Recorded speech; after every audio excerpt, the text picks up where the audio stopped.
নোবেলজয়ী অর্থনীতিবিদ ও বাংলাদেশের প্রধান উপদেষ্টা ডক্টর মোহাম্মদ ইউনূসের সঙ্গে সাক্ষাৎ না হওয়ায় হতাশা প্রকাশ করেছেন টিউলিপ সিদ্দিক।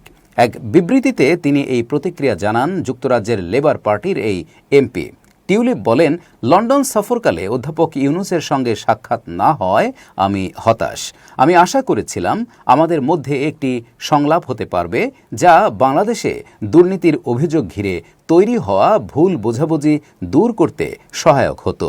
জানা গেছে, ইউনূসের যুক্তরাজ্য সফরের সময় গত ৪ জুন টিউলিপ সিদ্দিক তার কাছে সাক্ষাতের অনুরোধ জানিয়ে একটি চিঠি পাঠান। চিঠিতে তিনি বাংলাদেশের দুর্নীতি দমন কমিশনের তদন্ত সংক্রান্ত বিষয় নিয়ে আলোচনা এবং তার পারিবারিক পরিচয় স্পষ্ট করার আগ্রহ প্রকাশ করেছিলেন। চিঠিতে তিনি উল্লেখ করেন, আমার মা শেখ রেহানার বোন এবং প্রধানমন্ত্রী শেখ হাসিনার ভাগ্নি হিসেবে আমি চাই একটি সৌহার্দ্যপূর্ণ আলোচনার মাধ্যমে বোঝাপড়ার জায়গা তৈরি হোক। এই ঘটনায় যুক্তরাজ্য ও বাংলাদেশের রাজনৈতিক অঙ্গনে আলোচনার জন্ম দিয়েছে।